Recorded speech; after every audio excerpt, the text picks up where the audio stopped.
What's going on, fam? This your main man, KC4L, King Self for Life Wrestling Takes. I took a week off. The reason I took a week off is because this past week I was on vacation, but I had my annual faith conference at my church. And for people wondering where I go to, I attend Living Word Christian Center. The founder of the church is Bill Winston Ministries. If you ever heard of Bill Winston, that's why I fellowship. So it's out there.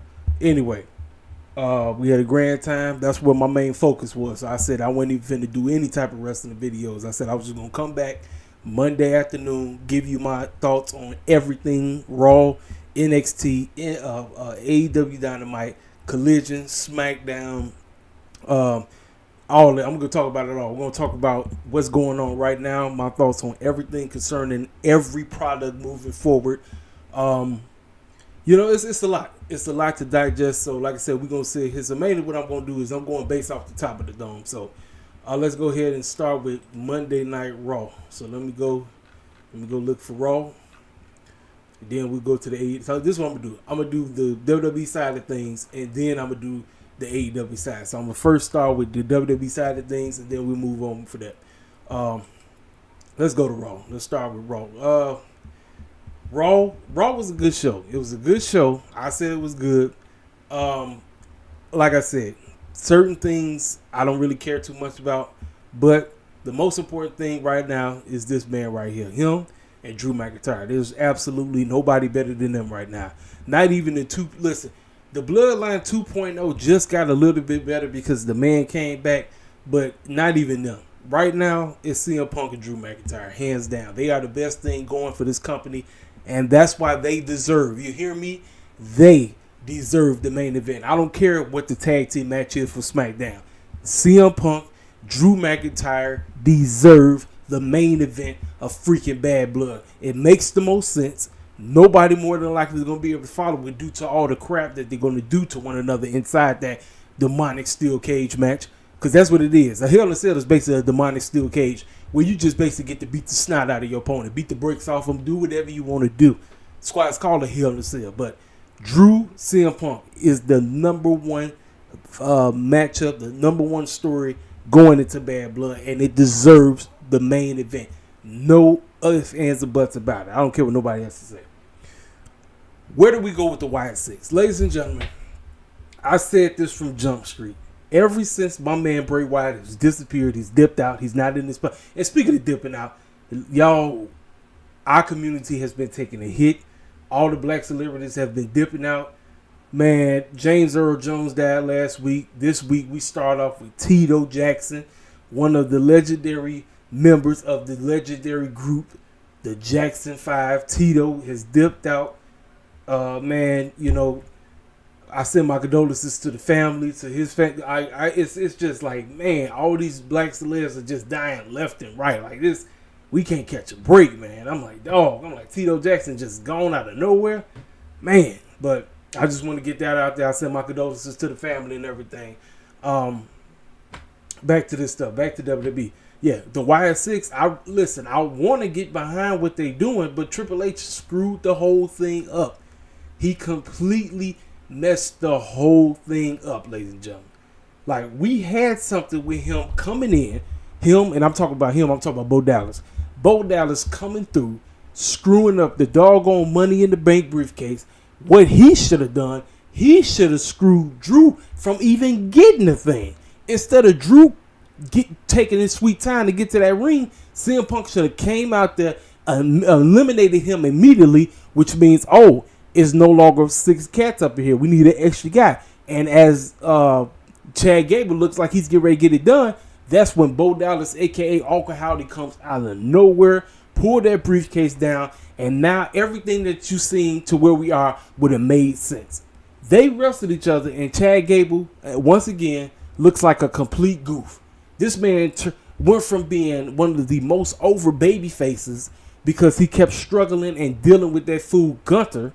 It should have been him instead of Sami Zayn, but Triple H screwed that up. So guess what? My man Chad Gable just kept losing, so he was forced to turn into a heel dealing with Sami. That didn't go anywhere. And then this situation.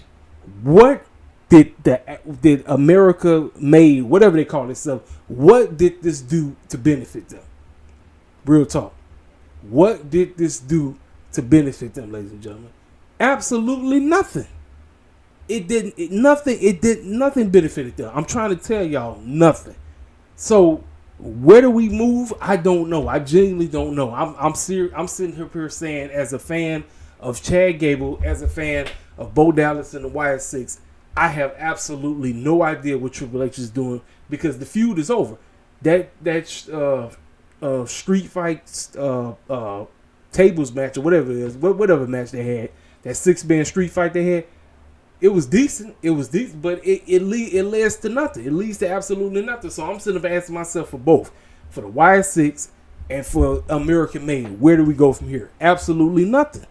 Then we had Bianca and them on the show, and ladies and gentlemen, man, I'm serious. I say this with the utmost respect. I love Jade. I love Bianca. Those are my two sisters right there, man. I love them both.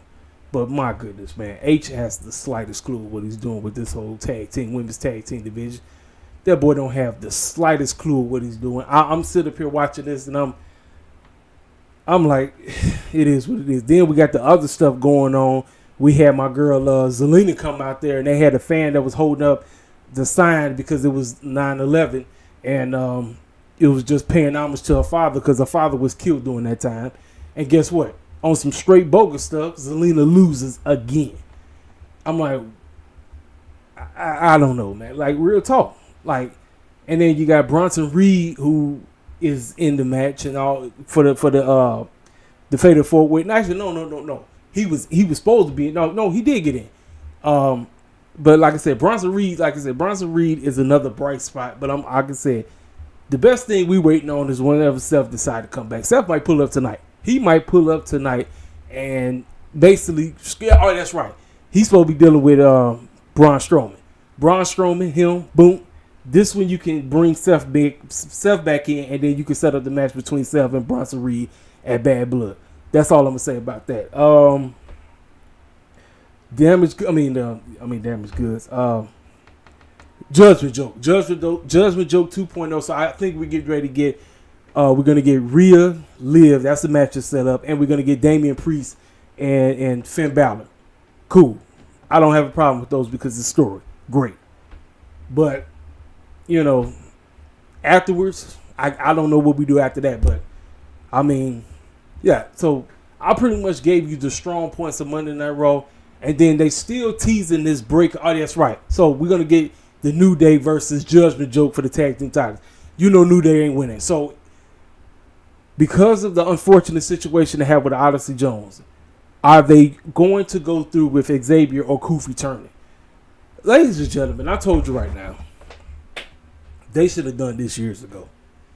They had something after Kofi won the championship.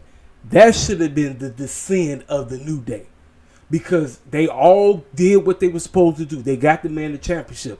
The New Day is so freaking stale, it don't make no sense. And one of the major reasons why is because all they do is shuck and jive. And that's on H. We can't blame Vince anymore because Vince ain't there no more.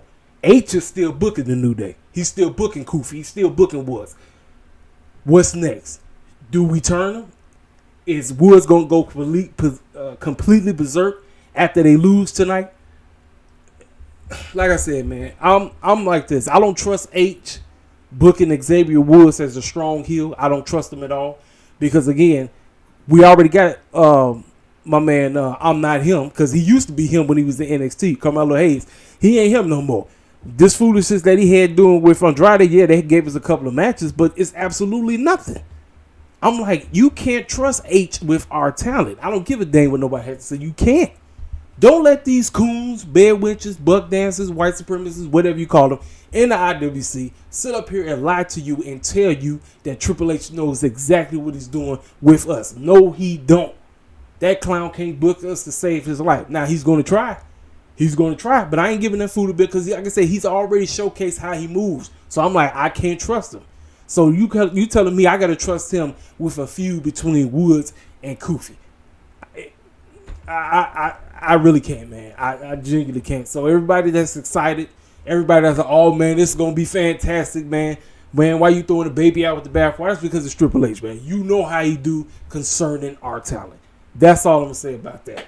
So yeah, that's basically it for the Monday Night Raw side of things. Now NXT. Let's scroll. Let's go over to NXT because I'm gonna do NXT next. NXT last week, ladies and gentlemen. Truth be told, NXT, man, NXT was kind of weak for me. The talking point from NXT was Julia making her debut in ring work. She went against Chelsea Green. This is my first time actually watching the Julia match. And I watched this because I said, okay, let me see what's the hype. Why everybody say that this is one of the best women wrestlers on the planet. I've been hearing this from the AEW side. I've been hearing this from the WWE side. I've been hearing this from the New Japan Strong. That's all everybody told me. Man, Julia, she that, she this, she that. I'm like, okay, let me see her. Let me see her get in this ring. And ladies and gentlemen, yes, I know she was in the ring with Chelsea Green. And look, Chelsea Green is not bad because I've seen plenty of matches of Chelsea Green get down. If she want to get down, she can get down. But watching this matchup, all she did was that knee to Chelsea Green's face, and the match was practically over. And I'm watching, and I'm like, well, this is going to be our next NXT Women's Champion because Roxanne's her title run is over. Once they get ready to come out this way for the debut on CW, Roxanne's title run is over. It's a wrap. Julia will become your next NXT Women's Champion. I'm going to give her a full year. Now, I got to figure out how the heck I'm going to watch CW because CW is not on DirecTV. So I'm going to have to figure out how the heck we're going to be able to tune in to CW. That is the only way out because, like, listen, I don't really cover NXT like that. Y'all know me. I don't really watch it like how I used to. But I want to see this. I want to see the matchup between her and Roxanne. I want to see it. Even though I'm not on the Julia bandwagon right now. I know everybody else is. I know there's a host of cats in the IWC. That's all they Julia. I'm not there yet. I'm going to give her time. I'm going to give this young lady an opportunity to see if she can get over with me. She might be over with all of y'all, but just for me. Now, the one matchup that absolutely, it was a random match because it was an open challenge. It was Jordynne Grace picking anybody from the NXT Women's Locker Room. She decided to pick SoCal. Now, these two have never wrestled before, but ladies and gentlemen, SoCal and Jordynne Grace was working. They was doing work. I'm watching this matchup. I said, man, they cooking. And guess what Shawn Michaels decides to do? He decides to screw the whole matchup by bringing in Rosemary and that wannabe demonic Wendy Chu. I was like, why? I said the ladies was cooking. Why didn't you let them finish the matchup? We knew Jordan wasn't going to lose the championship because this is a TNA championship on the WWE in the WWE ring. Why the clown are you going to do screw? The girls was cooking. That was like, to me, I was like, that was like the best match on the whole show. I'm watching this and then Shawn Michaels completely just goes and screw the whole thing up. I said, what are you doing, Shawn Michaels? What are you doing? It's like I said, it was a lot of other stuff. Trick, obviously, you knew he was gonna get the number one spot back. They had a last man standing match between him and Pete Dunne or whatever. Decent. It was a lot of other stuff that happened on the show. My man Javion, that young man. Okay, look, I'm gonna be 100% about my man Javion. My man Javion, listen. The reason why everybody decided to get on Javion's bandwagon right away is because that white supremacist dude that got his own podcast was talking bull jive about him. Y'all know who I'm talking about. I don't know the circus clown name, but he was basically on some straight white supremacists talking about him, saying he ain't this and he ain't that and all this bull jive. Right now, Javion for me is right here. He just got to get. I think it's just getting more comfortable being on the mic and everything. But in ring talent, the boy is excellent. That boy is good. He can wrestle his tail off. I'm telling you. So he was dealing with the coffee clown, the dude that's with Gallus or whatever, and Cedric came out of nowhere. I think Cedric came out there to help him out because they was trying to double team and trying to cheat the Gallus boys and all of them. They was just trying to cheat or whatever.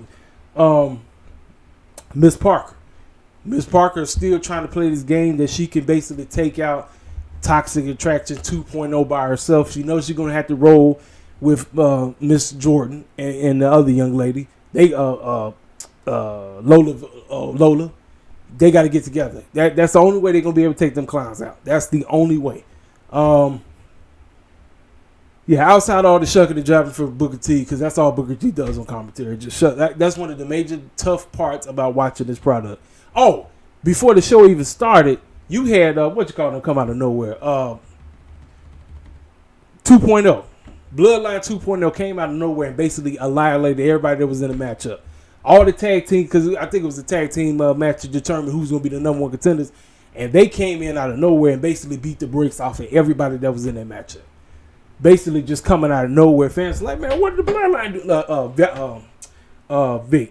Vic over there. What the Bloodline doing here? Let me tell you something.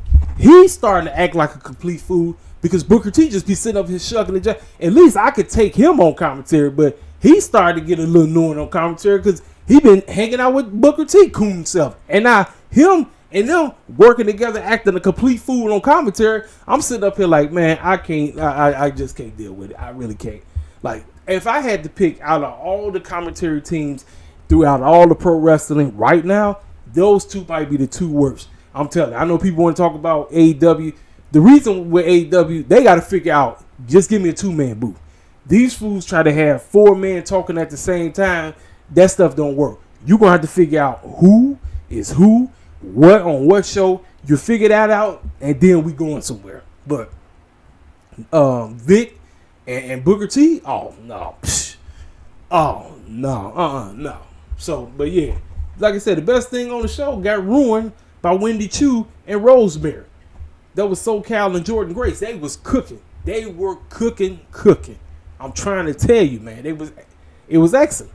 But yeah, outside of that, man, NXT was I don't know. Shawn Michaels really didn't give a dang about last week. He really did. So we move on. We move on to SmackDown. SmackDown makes its re-debut back on the USA Network. Now let's go ahead and talk about it. So as you can read here, WWE may have spoiled your plans of AEW and Mercedes working together with Megan Thee Stallion, right? Because Megan Thee Stallion's theme song, or song, is the new theme song for SmackDown. And boy, did it cause a serious racial divide in the IWC. I'm like, what doesn't cause a racial divide in the IWC concerning pro wrestling? I'm like, it seemed like the smallest thing, next thing you know, white supremacists start acting like they are coming out of nowhere. Now, let's call it for what it is. No, look here. Megan Thee Stallion, I've heard a whole bunch of better songs from her. But the track that they got for SmackDown, this might be one of the worst tracks they ever got, period. So I don't want to hear nobody coming up. Listen, I'm a black man saying this. What you gonna do? Call me a coon? No. I'm telling you right now. The song that they had before, me, NC Nobody, NC No, I don't know the name of the song. That song was actually better for SmackDown. I don't know why they changed. They could have just kept the same song. I don't know why they didn't keep that song as the theme song for SmackDown. For, I guess because it's an all new season or whatever. I guess they wanted to change it or whatever. So the discourse online was, well, rock and roll is always the music that goes with wrestling. Listen, if it calls for it, use it. I've never disagreed with people who had that mindset because it was a period. It was a time period where when you had a serious wrestling storyline or you had an arc or whatever, it was like those hardcore rock songs that you needed because it fit for that said period. Well, we in a different age of time now. Pro wrestling has definitely been conquered by the hip hop world. I don't know if you've been living under a rock.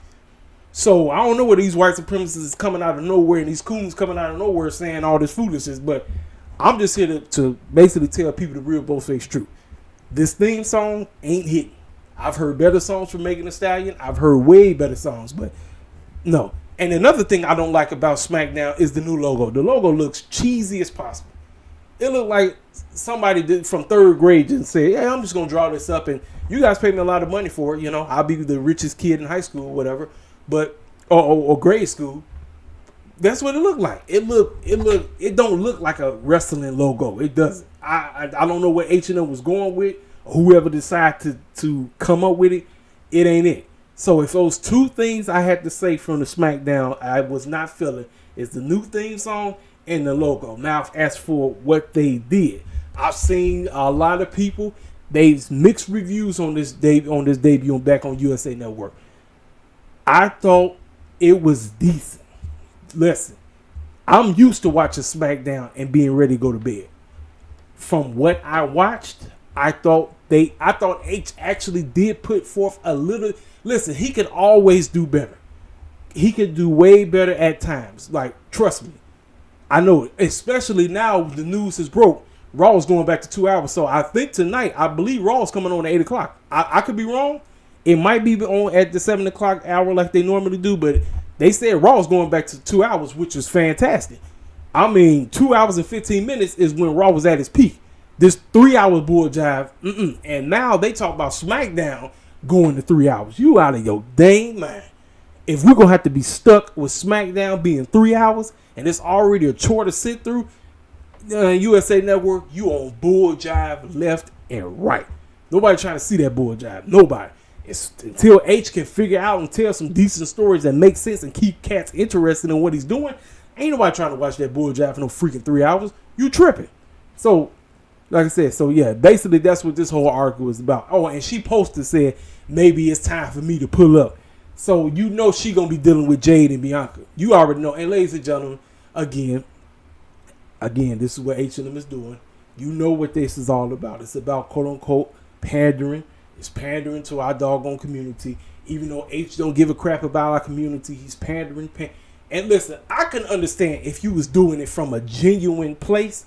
H ain't doing it from no dang genuine place. Because he's just trying to cover his marks based off of all the racial bull jive he's done in the past and still doing right now on the low, whether the clowns want to receive that or not. Like I said, I want to give a serious shout out to my man, Wrestling with Racism. Listen, there's some things on the content that he put down. I don't agree with everything, but the brother be on point, exposing all the white supremacy that goes on in pro wrestling, regardless of companies. He goes in on AEW. He goes in on WWE. I don't know if he covers NXT and TNA. I don't know, or he covers any outside pro wrestling, but I know for a fact the major two companies, he's just like me. He go in on the E, he go in on AEW. He talk about it all. Even with Tony Khan allowing us to be in that place and allowing Swerve to become the first FBA World Heavyweight Champion, he still got his gripes on what Tony Khan is doing right now. And some of the stuff he's saying is spot on. I would advise y'all to go subscribe to my dude. I'm telling you. Because my man know exactly what he's talking about concerning this white supremacy crap that be going on in the pro wrestling world. Anyway, back to what I was saying. Yeah, all of this stuff is just pandering, ladies and gentlemen. Because if it really was from a genuine place, you wouldn't catch me on here doing or going as hard as I usually do concerning the Triple H. It ain't real. It's not genuine. I'm trying to tell y'all. It's not genuine. It's not. This whole thing ain't genuine. I'm telling you. She gonna pull up. She gonna be with Jade. She gonna be with Bianca. And it's gonna be this big. And it's gonna be. It's all about viral. Let's go viral. Let's get the attention of all the other quote unquote black folk that love the E or whatever, or maybe haven't watched wrestling in a long time, but they huge hip hop heads. They huge Megan Thee Stallion heads. So, Megan Thee Stallion's with Jay. Megan Thee Stallion is with Bianca. Megan Thee Stallion is with Naomi. I'm like, it is what it is, man. But she didn't post that tweet saying that she finna pull up. It's probably gonna be close to WrestleMania. I don't know what Triple H has in store. But like I said, as of right now, concerning the women on the Raw side of things and the SmackDown side of things, it's like outside of Liv and Rhea Ripley and Nia and Bayley, I'm like this. I'm like, what are we doing? I'm genuinely asking a serious question. What the clown are we doing? Stuff ain't making no type of sense. Now, what he did on SmackDown, which I'm about to talk about, with the whole situation with Nia Jax coming out there, then Bayley came out there, they was going back and forth, then Tiffany came out, then Naomi came out, and they was discussing about, potentially going up for the championship. Well, Nia Jax said, well, I've already beaten you. You talk about you claim you want your rematch. I've already beaten you for it, so you ain't getting nothing. And Naomi, you just wasting your time. But since I'm a good quote-unquote champion, how about y'all two face me and Tiffany, and let's get this. If whoever pins me, because she said it like that. So even though Naomi and Bayley accepted, guess what? Only one of them can get shot. So I don't know what's going to happen next week. You see what I'm saying? So at least I give Triple H that. At least he's giving some intrigue on, well, what are they going to do? Because it's the whole, can they quote unquote coexist? And it's going to be for a good cause. Like, well, who's going to get it? Is Bayley going to get it, or is Naomi going to get it? Now, Tiffany, on the other hand, like I said, man, Triple H failed so bad with that doggone briefcase thing. He failed so bad. The wrong woman is holding that briefcase. The wrong woman is holding the briefcase right now. The wrong woman. No question. The wrong woman is holding the briefcase. So, like I said, and she said this: if you lose, one of y'all gotta go to Monday Night Raw. So I don't know what H is thinking about that. I don't know. I really don't know. I don't know. Truth be told, ladies and gentlemen, I really don't know what's going to happen. But it's kind of got my intrigue, so I give him that. I just got through from destroying him. I give him that because at least it's like, okay, you don't know which way it's going to go. You don't know who's going to get. You don't know if Naomi going to get the pinfall. You don't know if Bayley's going to get the pin. And first and foremost, this is the unfortunate part. Nia Jax can't get pinned, ladies and gentlemen. She cannot get pinned because this syndrome that is so deep and rooted inside of the pro wrestling booker's mindset to constantly keep booking champions to get pinned in non-title matches. I don't know. I think these fools purposely do this crap to tick me off because all of them do it. Michaels does it. Triple H do it. Tony Khan does it. And it gets on my nerve. I'm tired of seeing it. That ain't fun because you know what it does? It takes away from the so-called champion that you have as the title holder. They are supposed to look strong moving forward until they lose the thing. Not have them look weak as sex so the moment when they do lose it, it don't mean nothing. You want to know why Roman and Cody Part 2 worked? It worked because of The Rock. When he got pinned at Money in the Bank last year, I was out. I was like, well, he just gave the pinfall to Jay, so it really doesn't matter when Cody pins him because that mystique is gone. You were supposed to protect him the whole time. That's why he was with Solo. Solo could have doggone took the pinfall. He didn't need to take the pinfall. He didn't need to take the pinfall until we got to WrestleMania. But because you did that, it took away the mystique that he had as the tribal chief being unpinned. And they kept throwing it out there. He hasn't been pinned in over 1,000+ days. All of this, Michael Cole always saying all the foolishness over there. This is what I'm talking about. If you got a cat that's a dominant champion, they got to look dominant and can't look goofy. I don't give a dang what. I don't care. Male, female, tag team. It does not matter to me. I don't care what promotion it is. But these clowns keep doing this stuff over and over. And I'm like, so back to what I was talking about.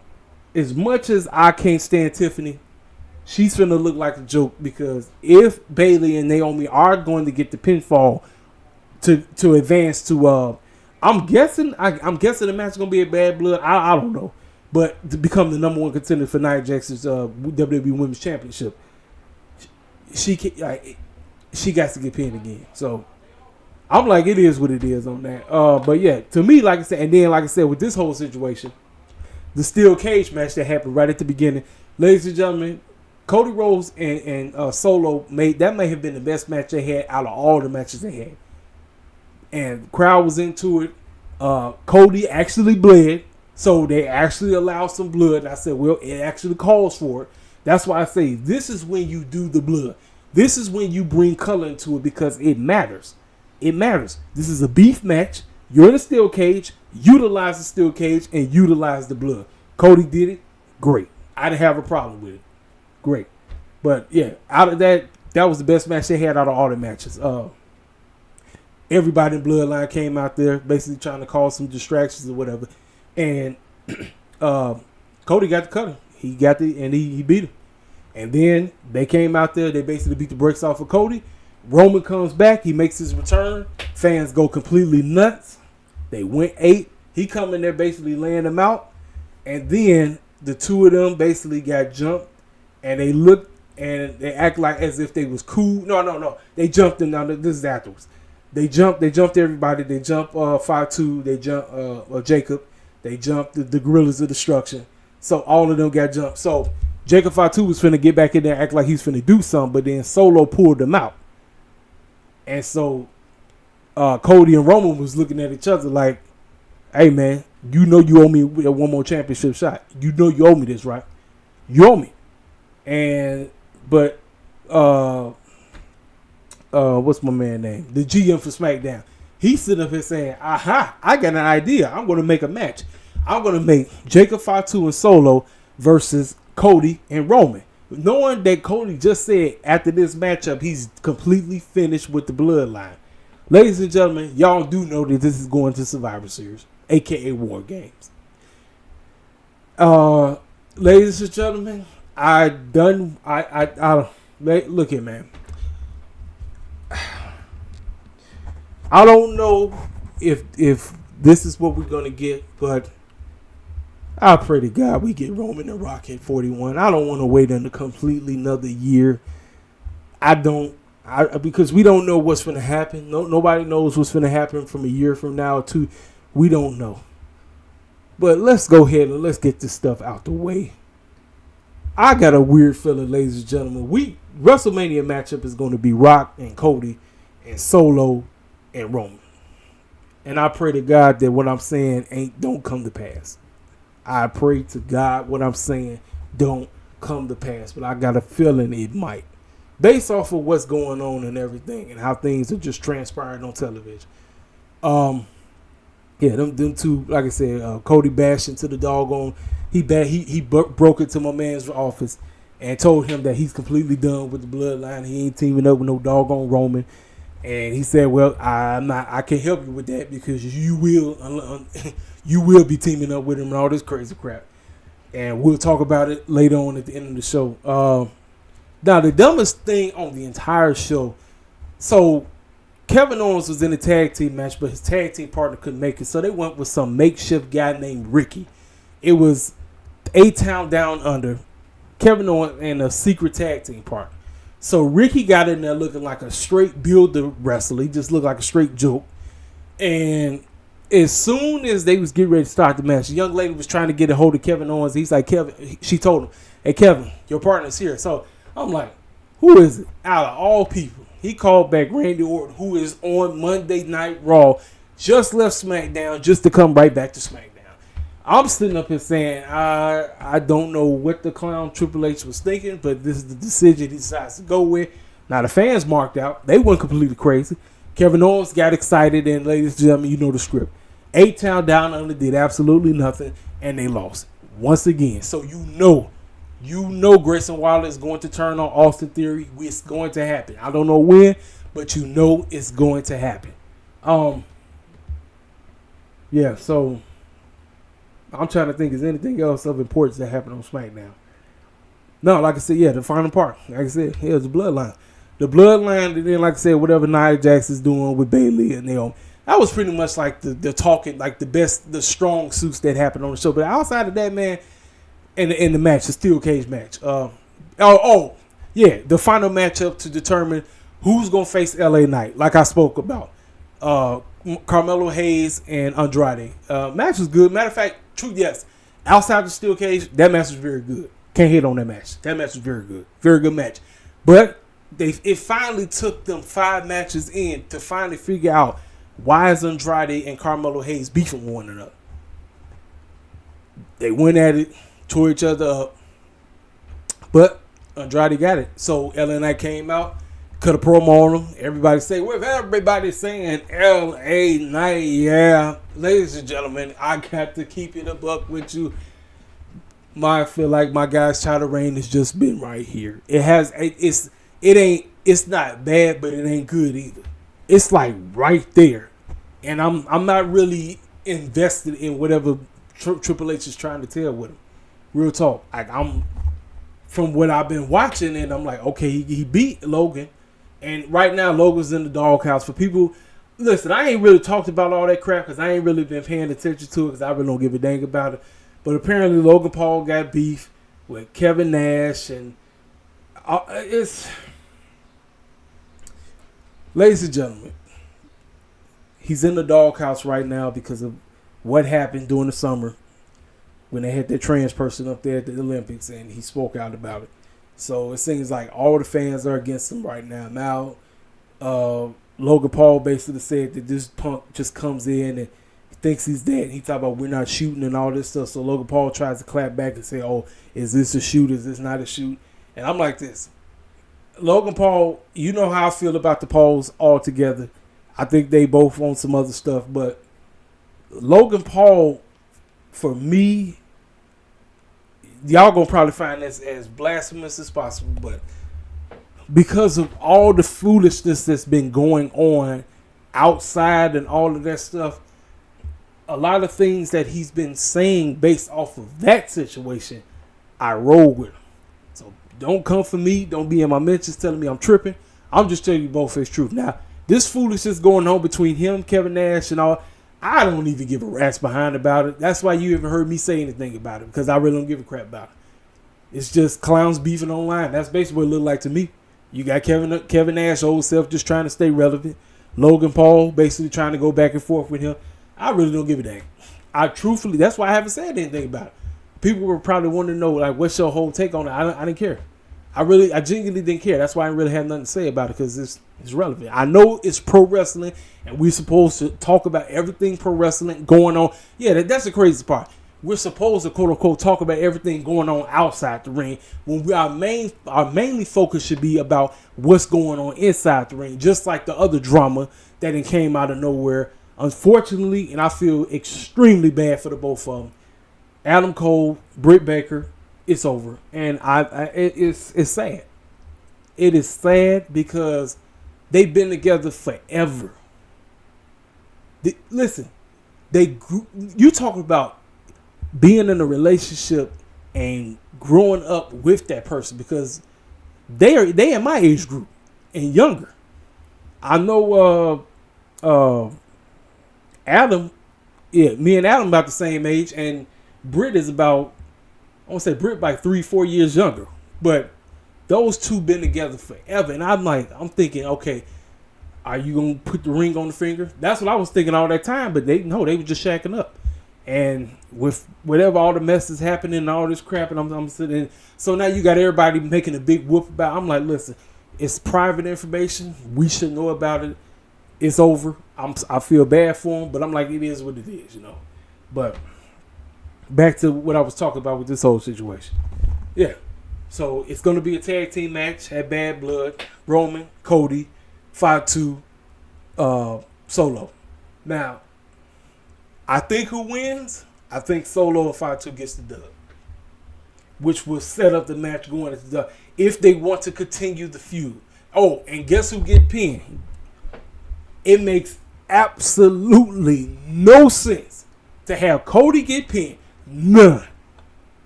Listen, H did that stupid stuff when they went over to Germany. Don't do it. No, the previous pay-per-view was the one because it was a tag team match. Don't do it.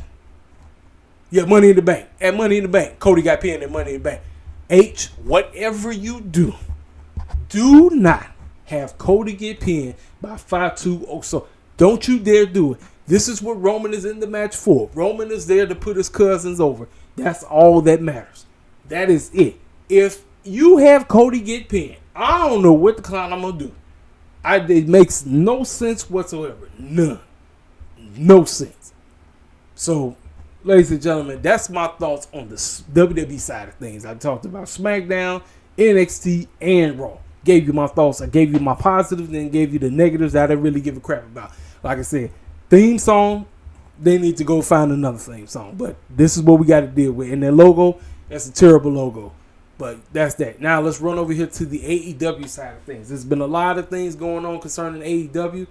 Yeah, as you can read this foolishness, I'm not even paying no attention to that.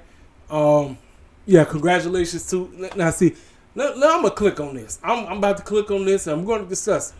We're going to talk about it. Miss Athena has become the longest reigning AEW Women's World Heavyweight Champion. The sad part about this, it's on a product that don't nobody watch. Let me tell you how the subtitle of the white supremacy that Tony Khan tried to pull off with this.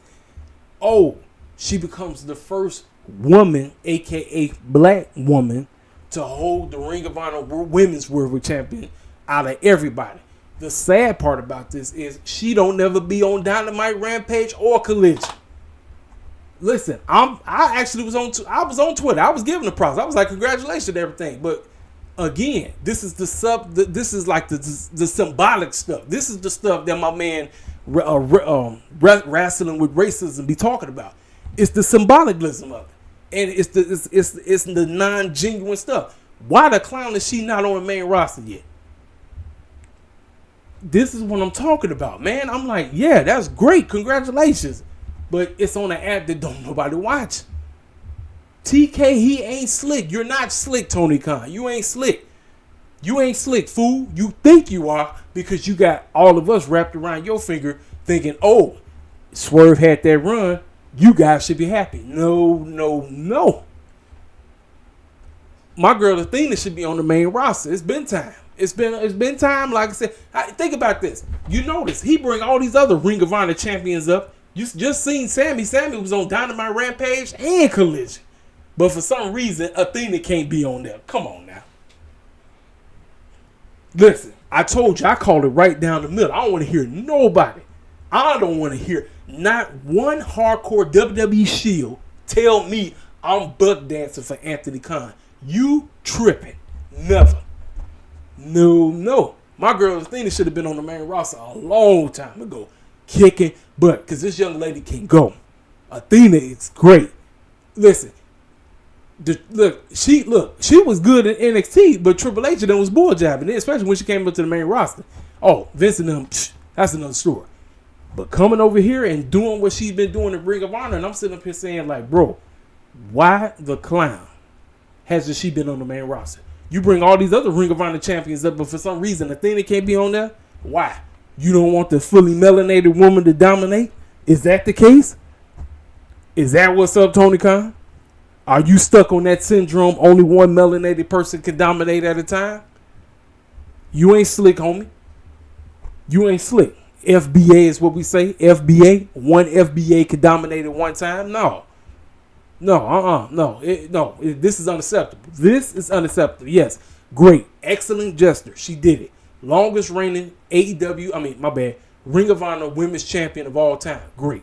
She passed up Samoa Joe. Fantastic. But the problem is she ain't on the main roster, and she should be. There's absolutely no excuse. Now her and Mercedes is tweeting at each other like, hey, let's wrestle each other. I'm like, first, Athena needs to drop the Ring of Honor World Championship. She got the ring. Set up somebody to take her down on the next episode of Ring. I don't give a dang. Don't you ain't even got to do it at the pay-per-view. You can do it on the Ring of Honor because don't nobody watch the show anyway. Do it on the next edition, and guess what? It'll be all over the place. She lost it to whoever. Now Athena can come on up and be on Collision, be on Dynamite, be on Rampage, and start mingling it up with everybody. It ain't even that difficult. But Tony Khan, you know how he does. We all know how he moves. Don't play this game. Don't play it. Don't play it. I told you, Triple H and Tony Khan are one the same. One might be a Pacific Asian cat or whatever, if that's what he want to go with. But no. There's absolutely no excuse for this foolishness. None whatsoever. No excuse, man. I'm not playing with this fool. Do I look like I'm playing? No. I'm not playing with this circus clown, man. I'm serious. And then, like I said, this foolishness right there, don't even buy into it. Yes, Shane is coming. But listen, let me tell y'all something. I told y'all there's a host of clowns in the IWC. 80% of the IWC can't stand this company. They want this company to die. They prefer WWE and TNA just be the only two running things. They don't want AEW to be around. I would never understand that mindset. Have you ever heard me say I wish that WWE and TNA would die? No. But apparently 80% of the clowns, especially the fools that control wrestling media, like these clowns that work. Now listen, this might be one of my favorite websites because as you can see, this is where I come and do my reviews at.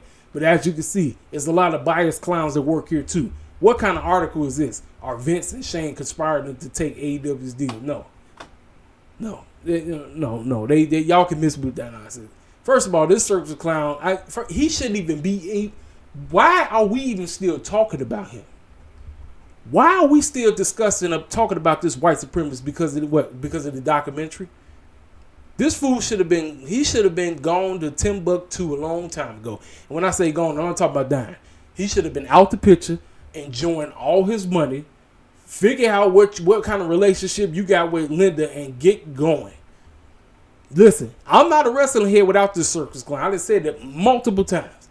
You wouldn't catch me even talking about pro wrestling if it wasn't for this white supremacist right here. Yeah, we're gonna call a spade a spade. We keeps it real. I tell y'all all the time, I'm one of the only cats in the IWC. Shout out to the homie King Mike. He ain't done a video in a long time. Me and him, we one of the only two in the IWC that come on here and keep it 100% real, regardless if we have differences on what we, how we do concerning pro wrestling. But it's not really too many, not too many folk on here that like to keep it real. You got cats that be deriding one promoter over the other. You got shields for the E, shields for AEW. It doesn't matter. But see, we in the middle. We try to keep it mutual. We try to keep it fair. We try to be like, all right, this is what we do. So I don't want to hear nobody come in here and call me a shield. I don't want to hear it.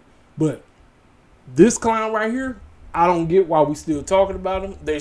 Until the situation with the case and all that stuff is finalized, then we can start talking about it. But until then, I don't want to hear nothing about no doggone Vince McMahon. I don't want to hear nothing about it. So like I said, this foolish article right here is just a joke. All right, so let's get to it. Dynamite. So a lot of people got mixed reviews on this episode. I thought Dynamite was decent. Tony Khan and them still got to figure out how to make stories make more sense instead of telling the story, but when you tell it, it don't really make sense. You know what I'm saying? Like, you just basically told us that Bryan wasn't going to be at Arthur Ashe Stadium at Grand Slam just to basically, we're going to have it on there. We're going to do Nigel McGuinness and Bryan. I'm like, that's not how you do it, Tony. I don't give a dang that he's posted on Collision. He explained a few. Great. That's fine. But I'm telling you right now, you could have spent a whole couple of weeks building up towards this match to happen at a freaking pay-per-view. And then cats probably would feel like, okay, but you did this as a desperate attempt to sell tickets for Arthur Ashe. Because apparently right now it's only like 5,000 tickets have been sold. Arthur Ashe can fit up to 10 to 20,000 people if last I checked. This is what we're talking about.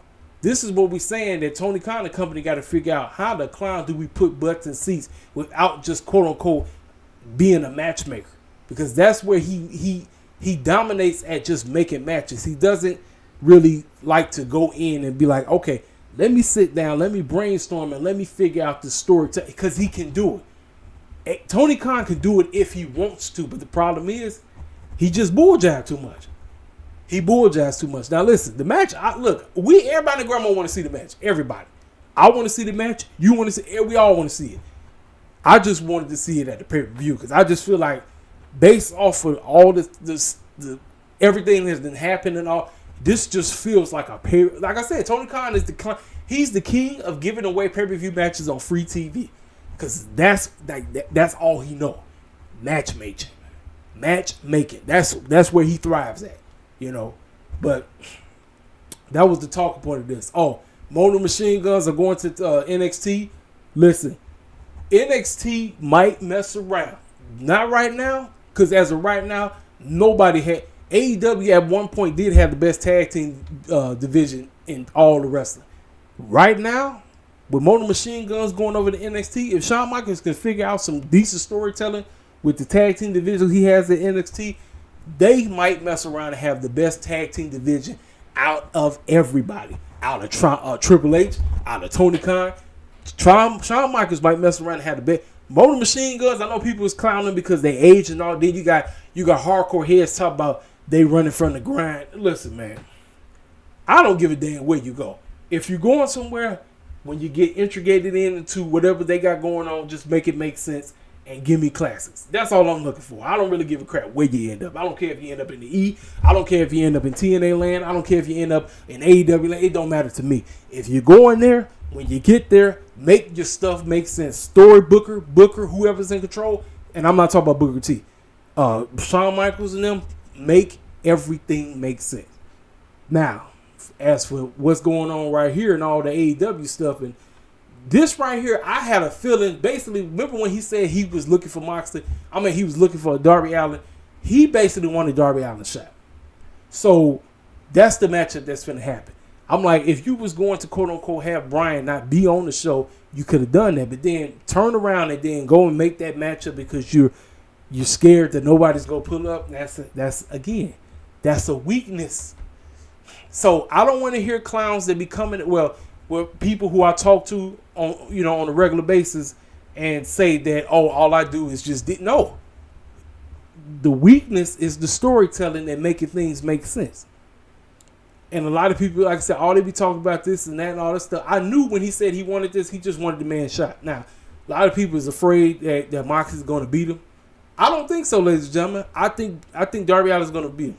Now, a lot of people would think, well, you're trying to establish Moxley's new squad or whatever. But I'm like this. Darby can still beat him, and guess what? He'll hold on to that shot, and more than likely it'll be at Wrestle Dream. But if Moxley does beat him, guess what? Moxley won't retire Darby. I mean, he won't retire Bryan. He won't. Because of everything that's going on. Now, I'm going to talk about Wheeler Yuta when I start talking about Collision, because Wheeler Yuta is in the middle of the whole situation. He's got a lot on his plate. We still don't know who is the Trios champion. We don't know if he's in. We don't know if he's out. I'm going to get over there and I'm going to talk about that because I think that was probably one of the strongest spots of Collision. But I'm going to get over there and talk about it when I get there. This right here was a very cheesy and, man, when you say somebody is overstaying their welcome, it's Jericho. Jericho needs to take a long break. Why do you think Moxley is actually in one of the most brightest spots right now? Because he disappeared. Cats were getting tired of the same old shtick from Moxley. I know I was, and I like Moxley. I was getting tired of it. He came back. He got a new stable. Listen, I'm intrigued. They got my attention. The learning tree, outside of Big Bill, man, and whatever they trying to do with my boy Brian Keith. Trying to run back OC and Jericho because you really don't know what to do just basically tells me, go chill. Get out of Dodge. Go sit somewhere. Go be somewhere. Go do what you need to do. Go chill. And we'll miss you. And then once you come back, refresh, come up with a completely new idea, something different, then you can integrate yourself right back into the roster doing something. But this right here and all of this mess, because he said he wanted $7,000 back from OC because he ruined his doggone suit coat. That orange juice he had splattered all on him and everything. So he basically gave him $7,000 but in chains and ruined his car. I'm like this, man. I'm like, it is what it is on that, man. The tag team division right now. Ladies and gentlemen, I'm here to tell you, Mariah May went against my girl, Queen Alamana. Queen Alamana and Mariah May, I think because it really didn't have that much heat. A lot of people really was down on the match or whatever. I said, if you really wanted to get Queen Alamana over, do what you've been doing like what you did on Collision. She got the dub over the Renegade Twin. I'm like, y'all could have been doing that earlier, then set up the matchup with her and Mariah. But they didn't go that route. So a lot of people was like, and right now, speaking of Mariah, I'm going to talk about it. Mariah May is, let me tell you something. No, she is not Toni Storm when it comes to being funny. Because Toni Storm, that girl was insane crazy. Just too goofy. Mariah May is trying to get into, that's the lane she's going. So she's taking her heel gimmick where she's being extra disrespectful, but being goofy at the same exact time. And I'm like it's going somewhere. It's based off of who she's going to be dealing with. But now everything about what's dealing with her, with the young lady she went with that pulled up on Collision, I'm going to talk about that, which is what I keep saying. I know certain people. I saw a certain cat. If I name him, you know exactly what I'm talking about. He said he is not for an AEW roster split. He said he's not. I'm saying I don't know why. I don't know why he's against it. Because everybody been asking to make things feel different, and then you got a reason to tune into said shows. You're like, okay, now you got an opportunity. I keep saying, if you want to get your tag team division better, they should be focusing on them on Dynamite and Rampage. That's it. Collision should be the only place where trios go down. If you want to see a trios match every week, tune in to freaking Collision. If you want to see the tag teams, watch them on Rampage. Watch them on Rampage and watch them on freaking Dynamite. So, speaking of the tag team, they had a garbage gauntlet again, ladies and gentlemen. When you keep doing something over and over, the luster of what you're doing does not go. It's not there anymore. They had a tag team gauntlet and to determine who the clown is going to face the Young Bucks at Ultra Edge at Grand Slam. So, the team that has been getting over like a mug are the Outrunners. Now, when I first seen these circus clowns, I was like, who these want to be Hulk Hogan or 80s? But, ladies and gentlemen, they've been getting it over. They have been getting it over like it ain't nobody's business. I said, you know what? Why don't you go ahead and have them win? It makes the most sense. But guess what we're doing, ladies and gentlemen? We are overusing the man himself, and that's what Tony Khan does best. He gets somebody hot. He gets somebody to come in, and guess what? He overuses them. He overexposes them, and guess what? We get tired of them. That's Tony Khan's biggest downfall he faces every day, and he does not give a crap. This circus clown decided to put this man and him together as a tag team. And I said, this man is already dealing with everybody that's gunning for him for that doggone international championship. He should not be doing no doggone tag. I don't give a dang you're trying to sell tickets. Because I seen circus clowns online talk about, well, man, it's only for one match. And no. This is just a desperate attempt at selling tickets. That's all TK knows. You had the Outrunners. They're getting to get what we say. Gimmicks matter. That is what lasts longer. Why you think fools talk about the Undertaker every day? Why you think clowns talk about The Rock all day? Stone Cold all day? At a point before he got overused, Chris Jericho, the Hardy Boys, MJF right now, Roman Reigns, CM Punk. Why? It's because of what their gimmick. Now, a lot of people say, well, what about Bret Hart? Bret Hart was basically a Canadian dude that could wrestle his tail off. And because of that, that's what his gimmick was. His gimmick was, I'm the best there is, the best there was, the best. That's what I know a lot of people say he really didn't have a gimmick. I get it.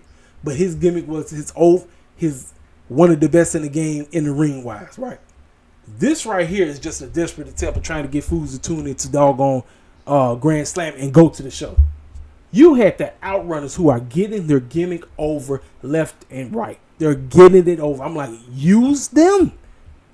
I was like, the Gauntlet was trash, but you could at least had a good ending. No, they didn't do it. They did not do that. They had these two win, and I'm saying, just a desperate attempt. Now, is the match going to be good? Yes, it's going to be good. Again, that's what Tony Khan and them fall back on. They fall back on, well, you're going to watch anyway, and the match is going to be good. I'm like, no, man. No. I'm like, TK, man. And then I seen a lot of people was kind of upset about this situation. Hey, man, just got through from doggone Swerve, and now he dealing with this guy right here. I'm like, this man is somebody he been dealing with. Listen, you know he's going to beat him. I'm like, it is what it is. I'm not really tripping about it because I seen a lot of people was upset about it. But Heyman been dealing with Jeff Jarrett, so I'm like, go ahead and go through with it. Moxley done cut all the promos, explaining everything, explaining why he took out Bryan and all of this and everything, and But like I said, man, it's just making things make sense. Like I said, you had some things on the show that was promising. Like I like the fact that they started off with what happened at doggone All Out, which was great. That's what you want to do because, again, there's a lot of clowns that do not watch the show. A whole bunch of clowns that, when I say show, I'm talking about the pay-per-view. So you want to give a recap of what the clown happened at the pay-per-view. Every time you come off a pay-per-view, the Aftermath show should be one of the best shows ever. And for some reason, I'm going to say it. Both Triple H and Tony Khan kind of fall short on the Aftermath. The go-homes sometimes be decent, but they both fall short on that. Tony Khan is like, yeah, I'm like, but at times I'm watching them like, okay, yeah, it was, decent. But I'm like, bro, we're past just being decent. You can't be decent no more. You got to do TV deal. However much money that is, I don't know. More than likely, it looks like the pay-per-views are going to match, which is great. Because that's what I was looking forward to the most. I was looking for the stream. That's all I really cared about. I didn't really care about nothing else. My whole goal was so we don't have to be spending $50 day in there every month. That's what I'm talking about. But yeah, outside of that, man, I'm like, TK, man, just do better, man. Quit falling back on your merit and acting like you know everything. You don't. Bro, you are 5 years in. 5. We're 5 years in, and fools constantly been praying for your downfall. I'm not one of them. I get on your case because I want the company to thrive. I know you're going to say, well, I got the TV deal. Guess what? Do you understand? Listen to me this. Listen. Do you understand? Monday Night Raw as of late has been the better show between Raw and SmackDown. They are going back to 2 hours and they're going to Netflix, which means they can pull the gloves off. They don't really have to be as PG-5. So if H really start going in, you're going to have to step the game up. Step your freaking game up, man. Quit playing these games. There's nobody playing with you. Step it up. All right, let's go ahead and talk about freaking Collision. Go to it right now. Give me 1 second, ladies and gentlemen. Collision. Yeah, Rampage. Rampage had a couple of matches. It is what it is on that. Looks like Thunder Rose is out. She got a concussion. This matchup right here that was on Collision, man. Collision actually wasn't that bad. It was actually, now, a lot of people was talking about this to open the matchup. I wouldn't have opened the show with this. Truth be told, I wouldn't. I would have not. What I would have opened the show up with is something that's going to lead to this. And it's about engrafting us in. Getting people interested in what the heck you're showing. It ain't the wrestling. There's a lot of people in the IWC that can't stand this clown, and I think a whole lot of them real talk with CM Punk heads. Jack Perry, I'm going to tell you the truth. This heel gimmick or whatever is working, but he ain't who he think he is. I'm going to say it like that. Jack Perry think he all that in the bag of chips. No, he not. It's something, let me tell you something. People talk about aura and all this stuff. It's something that you have to carry with yourself. Like, you carry yourself that I'm the man. I'm the man. Or I'm the woman or whatever. You carry yourself like that. If you carry yourself and you look like I'm just here to do the job, I'm just playing a character. See, that's one thing about pro wrestling. The ones who are up top versus the ones who are just in the lower area or whatever. The ones who's up top, it's more than just a character, and they know how to get you to go to wherever you go. It's like you can follow along with everything they're doing. You believe everything they say and do is believable. That's what makes you a fantastic wrestler. It ain't what you're doing in the ring. Character work is, let me tell y'all something. Being one of the best pro wrestlers in the game qualifies you being an excellent talker. Being able to get your gimmick over like never before. And the wrestling part comes. But a lot of these cats, unfortunately, I hate to say it, a lot of the clowns is over in AEW. If your name ain't MJF, if your name ain't Hangman, if your name ain't Swerve, if your name ain't Mercedes, if your name ain't Willow, if your name ain't Chris, I'm talking about Chris Statlander. If your name ain't Kenny Omega, if your name is not Bryan Danielson, Moxley, if your name is not Eddie Kingston, if your name is not, who am I leaving off? Athena. If your name is, and I'm talking about, the reason I bring their names up is because these are cats who absolutely know how to get it. They get it and they do it. Everybody else is still trying to grow, but again, that's Tony Khan handicapping them because he's not really absolutely, because all Tony Khan is telling cats to go out there, just give me, oh, my bad, Will Ospreay. Just telling cats to run out here, just do 100 flips and dives, and that's going to get you over. No. Oh, bleed all day. Yeah. Beat, yeah. Let's have a no DQ or let's do, no, that ain't it. Mm-mm. You got to know who you are when you get on the mic. You got to know who you are when you cut a promo and when you walk among the ring or whatever or outside. You have to have a presence about you that makes you feel, yeah, I believe this cat. Roman Reigns, man. I'm going to talk about the E-Cats. Roman Reigns, Randy Orton, Bianca, Becky at one point. Charlotte, as much as I can't stand Charlotte's guts. Charlotte Flair. Nia Jax is starting to come in home. Because let me tell y'all something. Have you noticed you have not heard any fool in the IWC, I don't care who they are, complain about Nia Jax's matches? Remember, one of the major reasons why clowns used to hate on Nia Jax was not they had nothing to do with her being big. It was the wrestling she was doing. I have not heard one fool complain about a Nia Jax match. That young lady took what she did. She took the criticism. She came back, and she's been doing a fantastic job. Now, the booking could be so much better. Her booking could be so much better. But I'm talking about when it comes to in-ring work, Nia Jax has not been putting on bad matches at all. She's been cooking. And whoever she get in there with, they've been looking great too. See what I'm saying? But yeah, that's what I'm talking about. And like I said, unfortunately, there's a lot, because a lot of the cats feel the same in AEW. They feel the same. And that's on Tony Khan. Now, yes, the wrestler, it's a twofold. Yes, they had to come up. They got to come up there. It's time to take the training wheels off. Listen, you got the veterans there. The veterans are there for a reason, because they know it's time for you to put your big boy and big girl pants on and be about it. For real. Now, Collision, like I said, this was a decent match. You know, Christopher Daniels had called him out on Rampage or whatever. Came out of quote-unquote retirement or whatever. Basically just to lose to him. I wouldn't open the show with that. Excuse me.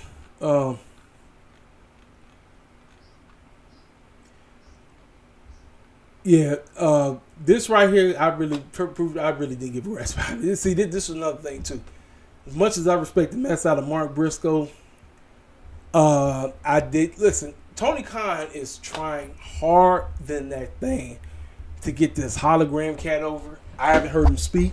I just see him running around here with his mask on, doing flips and dives. Again, this is what I'm talking about. You just don't get over by doing flips and dives. Now, his character is whatever this hologram stuff is. And Kyle O'Reilly, man, like I said, Triple H tried to get him over as a babyface. It didn't work. I know he's with Mark Briscoe right now. Maybe try him as a heel. Maybe Kyle O'Reilly be the one to turn on Mark Briscoe and eventually dethrone him for the Ring of Honor World Championship. But it's about, do you have it? And Kyle O'Reilly, again, he's very good in the ring. But Kyle O'Reilly, for me, has always just been a tag. You listen, ladies and gentlemen, this is no knock. I'm not disrespecting him at all. So I don't want to hear nobody say, oh, you just know. Some people are destined to be tag team wrestlers, while others are destined to adventure on and become the guy. Now, I did not watch the Rockers back in the day, but everybody and their grandma know who was the star in the group and who was just the mid guy. And unfortunately, Marty Jannetty. Everybody and their mama knew Marcus was the guy to break out. So everybody and their mama knew that. But Marcus showcased why. And Marty Jannetty, he just, I don't know. Kyle O'Reilly is unfortunately, that's where he's at right now. And the premier athletes, I don't watch Ring of Honor, man. So it's like, my man, what's his name? Tony, I forgot his last name. Let's see, they got his name down? No, they don't. They just got premier athletes. He ain't really done nothing since he came there. I'm sorry, and they trying to make some of Beast Mortos or whatever. I know he just attacked Ricochet out of nowhere or whatever. So obviously they got that beef going on or whatever. But yeah, I didn't give a rat's behind about this matchup. Mariah May talked about constantly wanting to have a celebration, but she's not finna have it at wherever they at and all this crap. But she said something is missing, and she talked about a road girl, Mina. Ladies and gentlemen, that is going to be your matchup at Wrestle Dream. Mina Shirakawa will be going again, because you know what's going to happen. They're going to have the celebration, and Mariah May is going to lay her out. You know it's going to happen, ladies and gentlemen. You know it's going to happen. It's going to happen. We got Willa Yuta versus Anthony Henry. Now, they showcase where his emotions are right now. He is distraught right now. And I think he said that his grandfather passed away, so he got a real death in his family. So he's down right now. The BCC is done. His role, his number one guy, the one he looked up to the most, is out of commission, and he don't know if he's a part. He said, "I don't know if I'm in the group. I don't know." His mindset is all over the place. So he went against this cat and basically beat the brakes off of him. So, and he still had the Trios Championship. But the one thing I peeped, I noticed that after he left the Trios Champion sitting there. So I don't know. That's why I need them to really make sense of it. Is Willa Yuta in the BCC or is he not? They need to really break that down. Focus on it. Is the new BCC Moxley, Claudio, and Pac? Are they the three? Are these the three? That's the Trios Champions. Tony Khan needs to get on that this Wednesday.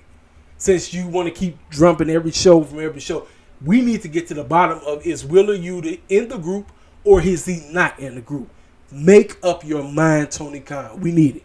But that segment and him showcasing all his raw emotions and everything, this might be the best Willa Yuta has looked, period. Willa Yuta has always had them vibes of them trying to force him down everybody's throat. Doesn't really feel like that cat, but him being in the group, it actually did add to him. But I thought this was actually great where they showcase all the stuff about him going through what he's going through right now. Serena D, she was being interviewed, and Queen Alamana came out of nowhere, and she talked to her and told her, she said, well, I'm going to show you exactly what is, so obviously they showcasing that they kind of got somewhat of a beef or whatever. So we got Private Party and Commander versus John Cruz, Laura Cray, and ladies and gentlemen, Private Party will never win. And boy, my man Alex needs to quit trying to do the shots. Then he just looks terrible. He looks terrible. I said, what the? Him and Commander said, I said, yeah, why? But they got to win. Isaiah pinned one of the black dudes in the group. Yeah, you heard me. You notice when Isaiah and them actually got to win is when they pinned one of us. Let that sink in. But it's sad though, because it's like the way how Private Party got over on week 1 in year 1 to where they are now is a complete disgrace. It's a disgrace on Tony. It's a disgrace on the Bucks. It's a major disgrace. You understand? Private Party should have been further along, so because they good. Isaiah and Marquand are good. I know injuries held up. Marquand was hurt. I get it, but they should have been further along so long ago. But it is what it is. They got the victory. This win, Nigel McGuinness got the opportunity to explain everything. They said why they doing the matchup, why they just rushing into it. Because, Brian, we don't know if Brian's going to be here, but he personally wants to make sure that Brian never wrestles again. And he's going to lure if he absolutely figures and wants to accept his request of facing him at Grand Slam and all this crap. I'm like, it was decent. The promo was great. And they showed him back in the day when they wrestled, and he said that Bryan Danielson has never beaten him. That's code for Brian is going to beat him at Grand Slam. This matchup, we haven't seen my girl Yuka Sakazaki in a long time. Her and Serena actually went out there and put on. They did work. And guess what? Yuka beat Serena. She beat her. So after the match, Mariah came out of nowhere and basically laid the mess out of Yuka. So pretty much letting you know, without them saying it, Yuka will be going against Mariah May at Grand Slam. It's already a done deal. That's the matchup. The fact that she came out there and laid her out. And, my bad. I forgot about it. So, Mariah had, when Serena was talking with Renee, and then Queen Alamana came out of nowhere, Mariah May got all up in her face, and Yuka was, I'm like, ladies and gentlemen, look, their culture, that's what they do. If you ain't never watched the anime or something in your life, that's what they do. That is really part of their culture. The way how she was acting that wasn't even acting. I know people say that was just her being goofy. No, that's how they be. That's them for real. So she wasn't acting. And Mariah May was all up in her face, and I'm sitting up and saying, look, Mariah May look good. But I was sitting up and saying to myself, I pray to God Mariah May's breath wasn't kicking, but she was all up in her face, and she was like, okay, I'm good, or whatever. I'm like, so that's why she came out after the match and beat the brakes off her. So pretty much, Yuka Sakazaki or whatever, Sakazaki, will be going against Mariah May at Grand Slam. It's a done deal. So they showed the House of Black talking about Action Andrade and Lio Rush, and Lio Rush was going. I mean, my bad. Action Andrade was going nuts because he said he's so freaking tired of losing. I got. Ladies and gentlemen, this is another issue that Tony Khan and them constantly falls prey to. You know they matches be so freaking predictable because it seemed like whoever cats get in the ring with, and based off the matches that's being advertised, you know who's losing automatically. You know who's losing. Y'all know who's losing. It's a sad joke, ladies and gentlemen. It is a sad joke. I'm sitting up here saying, like, can we get cats victories where it's like, can we do it? This is how you get people over. But if they're losing all the freaking time. So he went nuts. And Lio Rush and Top Flight and Layla Gray was trying to get him to calm down. He said, I ain't calming down. I'm tired of losing, man. This don't make no dang sense. We've been here for a minute, and all we do is lose. You're right. He had an absolutely great point. That's all they do. They don't do nothing but lose. They go out there and flip and dive all day and lose. So he had a legit gripe for being upset. Then he took whatever food they had and he threw it, and it landed directly on Brody Lee's face. So I'm guessing that's where they're going next. And then the main event. Well, no. This wasn't the main event. This is a trios match. Bang Bang Gang Gates, Cage of Agony. They changed the name. It used to be Gates of Agony. It's Cage of Agony. Brian Cage, Bishop and Kong, whatever. Decent matchup, but the Bang Bang Gang wins. I was like, well, you would think they would go this route, but again, like I said, it's always about pulling the upset. Tony Khan, the only time Tony Khan may pull an upset or two is at the pay-per-view, but when it's wrestling television show, this is why certain clowns can't get over, because it's already a foregone conclusion. When you see said matches, you know what's going to happen. Then Serena D was backstage. The Queen Automata, she walked up to it. She said, oh, so that's how it's done. So you know they getting ready to get into it, which they set up a matchup next week. It's going to be it's going to be Queen Automata. And I think, hold up, did they say what they? I think they did. I think they said it. So I believe it's gonna be on Dynamite. It's gonna be a Collision. It's one of the two. So Queen Automata, she went against Robin Renegade, and she beat the brakes off of her. She got the dub. I said great, because it only made sense. I mean, she just got through from losing to Mariah May on Dynamite, so she got to get a victory. And I feel bad for my girl. I feel the Renegade twins should be further along, but I feel like they just come on the show just to lose. Again, do you see what I'm talking about? I'm saying the same thing over and over again. You got cats on these shows who could be getting victories, but you're not really showcasing them on getting the victories. They just come out here to lose every day. Now, Queen Automata, she was due, because all Queen Automata do is lose all day. So her getting the victory was great. Then, so after that, Serena came out of nowhere, basically beat the brakes off her. She messed her leg up. And I said, well, Serena's no longer a tweener. Serena is a heel now. She's a full-blooded heel, and she can't go back. She cannot go back. And then we got this matchup. Now, I said to myself, there's absolutely no way Tony Khan and FTR are going to not put the Grizzly Young Veterans over.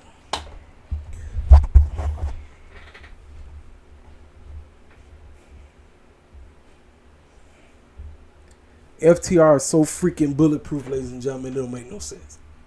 They're so freaking bulletproof, it doesn't make sense. Grizzly Young Veterans lost, and I said, that's what you do.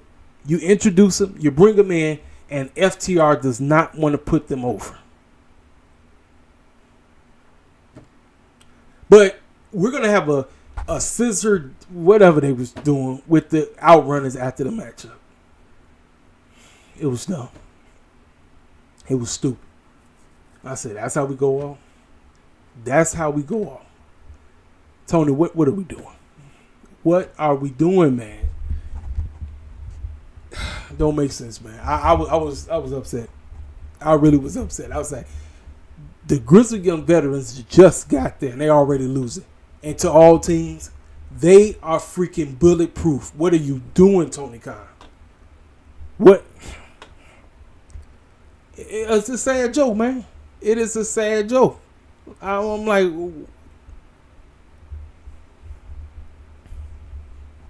like, come on, man. I said, Collision was decent, and then, like I said, until we got to the end, I'm like, the Grizzly Young Veterans should have won. If you wanted to have the Outrunners come out of nowhere and do that afterwards, then I wouldn't have had no problem with it. But you decided to do this stupid stuff, and they lose, and then they try to jump FTR, and then the Outrunners come out to save the day. Who you screwed over on Dynamite, because they should be the number one contenders for the tag team titles at Grand Slam. Not no freaking Kyle Fletcher and Will Ospreay. Stupid booking. Listen, I ain't got nothing else to say. I done probably been on here almost 2 hours, man. Listen, this is the longest. Listen, I noticed that my reviews are getting longer. That's because, like I said, I'm basically doing all the shows in one dumb man review. So if you sat through this entire thing, you heard me bellyache and go in and say what I had to say, I appreciate it. If you're new to the channel, thank you for subscribing. Like I said, you come on here, you get the best of the best. That's what I tell y'all all the time. I don't sugarcoat nothing. I tell y'all the bold-faced truth about what's going on in these IWC streets.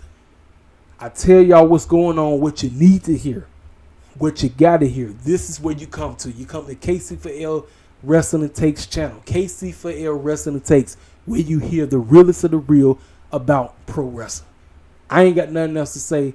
Hit the comment section up. Make sure you hit that like button. If you're new to the channel, feel free to subscribe. And we're going to keep this thing going. This your main man, KC4L, King Self for Life Wrestling Takes. I'll let you boy.